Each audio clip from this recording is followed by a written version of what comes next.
Welcome once again to Lehto's Law. Here's Steve Lehto. Nathan tipped me off to a story out of Alpena, Michigan. Of course, the lower peninsula of Michigan looks like this.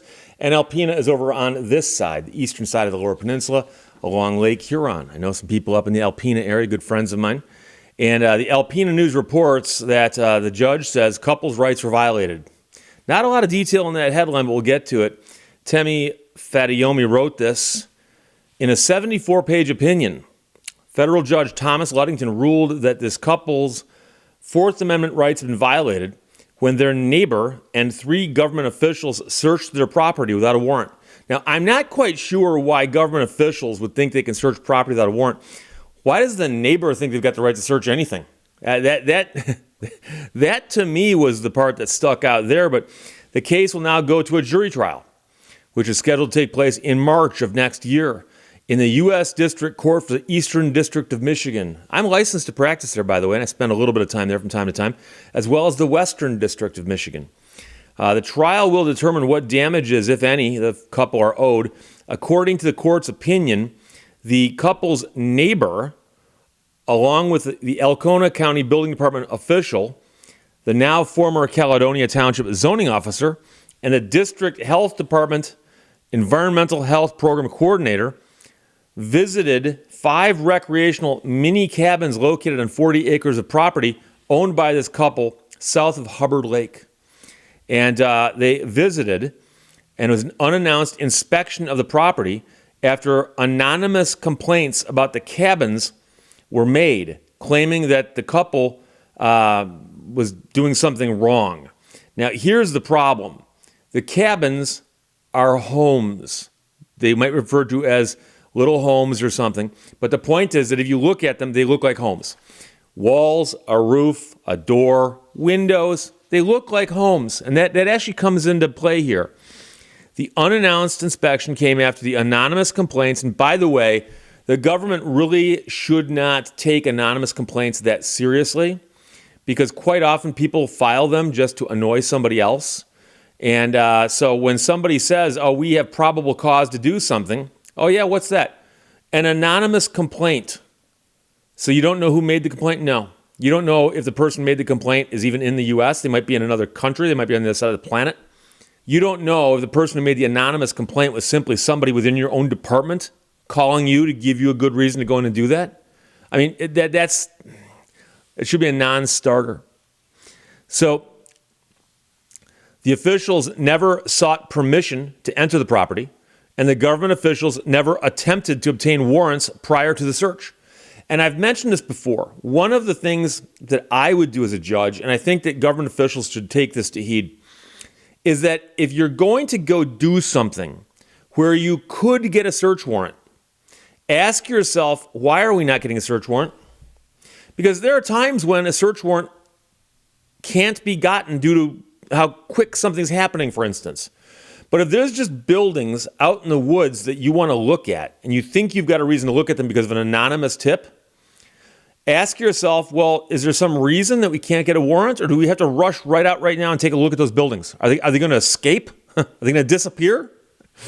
No, of course not. The reason they didn't get a warrant is because they didn't think they needed one. Or maybe they thought they wouldn't get caught. Who knows? So they never attempted to get permission or to get a warrant. And this is, by the way, is straight from the ruling from the judge. The judge said the facts show they never tried to get permission, never got warrants. So now 2 of the people here, and it's 4 people, again, remember 3 government officials and a neighbor. 2 of the people argued they couldn't possibly know that the mini cabins would qualify as places protected by the Fourth Amendment. Let me see now. It's a building that looks like a house on private property. I don't know. Do you think the Constitution covers that? Maybe you've got to be an advanced constitutional scholar to figure these things out. How could they possibly know that the mini cabins would qualify? Because is there a size limitation?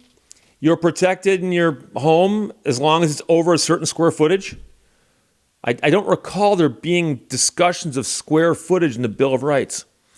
So the judge's opinion rebuts that argument, as you might imagine, stating that the men were aware that people sleep in the cabins, and thus they should probably have assumed they'd be protected by the Fourth Amendment. The attorney for the couple said he's happy with the court's opinion and hopes that it serves as a warning to other government officials. We're very happy with the chance to go to trial. Hopefully, with this, government officials will understand they need to respect private property rights. And we hear these stories happening a lot of times a little bit further away from the big cities. Alpena is a very, very nice place, beautiful area, and it's a small town. Okay, now it's not as small as some other towns. Okay, but it's a smallish town, and this happened outside of town a little ways. There's a lot of area up there with woods and cabins and rivers and lakes. I got friends who live up there. Good friend of mine named Dwayne lives on a lake up there, and it's where he grew up. And when he retired, he got a place up there. And it's a little slower, a little quieter, the pace of things. And so when somebody comes along and says, hey, I think something bad is happening over in those cabins, regarding like maybe they're zoned improper, they're being used improperly, or I don't know, maybe they don't meet code or something, who knows? Well, the officials theoretically might have the right to look into that. And the question is, could they go and get permission and ask? Yes, they could. Could the owner say, no, I don't want you inspecting? Possibly. Then could they go and seek a warrant? Of course, they can always go seek a warrant. A judge might not give it to them. And that's really what I'm getting at when I say that when people are in a situation where they go, I could go get a warrant. Got the time. There's no pressing urgency here. And they choose not to get a warrant. It's usually because they know they wouldn't get one. So ironically, when they've got probable cause, they'll often go get the warrant. When they don't, they skip that step. So anytime you hear about a warrantless search of someplace, you have to ask yourself, okay, they didn't get the warrant. They probably knew they couldn't have gotten one. Meanwhile, one of the people who is involved in this continues to not deny any wrongdoing and insists that the whole case is being blown out of proportion because apparently the houses are so small. These are small houses. This whole deal has been turned upside down. He said, we don't feel like we've done anything wrong. And that's the quote. We don't feel like we've done anything wrong. Where is that the standard? Explain to me a situation where how you feel about what you've done is the arbiter, is the measure, is the metric by which we measure these things. Well, everybody here thinks you're wrong, but how do you feel about it? I don't think I'm wrong. Okay, I guess you win. We don't feel like we've done anything wrong. And by the way, he's speaking for the other people too. None of them think they've done anything wrong. All they did was go in and search these buildings that look like little homes and said, oh, wait, those are subject to constitutional protection? Says who? Oh, the Constitution. Okay. So contacted to speak with one of these people regarding the court's opinion.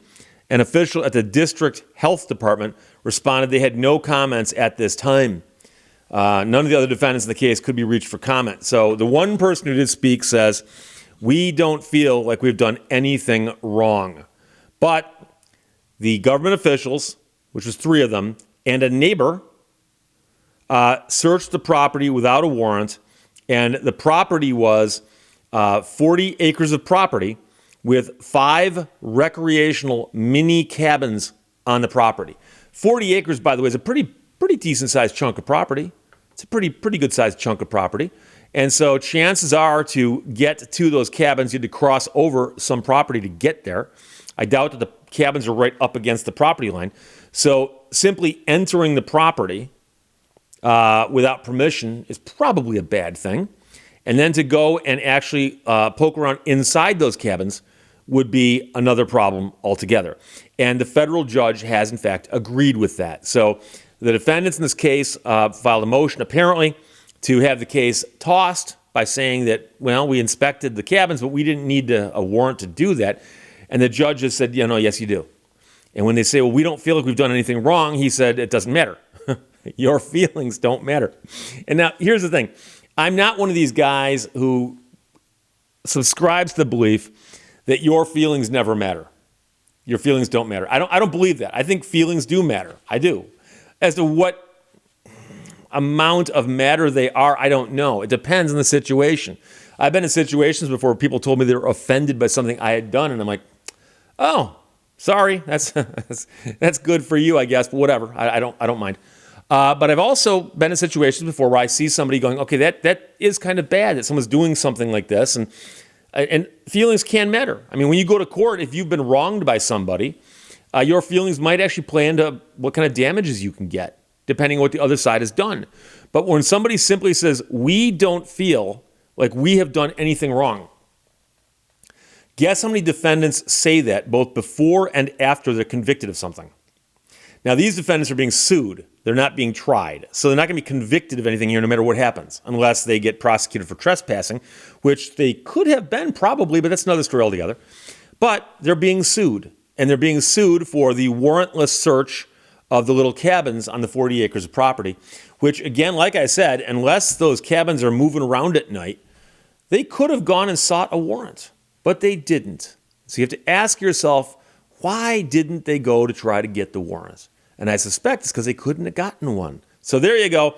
Great story, Nathan. Thanks for sending it. It's Temi Fadayomi who wrote that for the alpinanews.com. The headline is quite simple. Judge says that the couple's rights were, in fact, violated. Questions or comments, put them below. Let's talk to you later. Bye-bye. Thank you for watching Lehto's Law. If you are not willing to risk the usual, you will have to settle for the ordinary.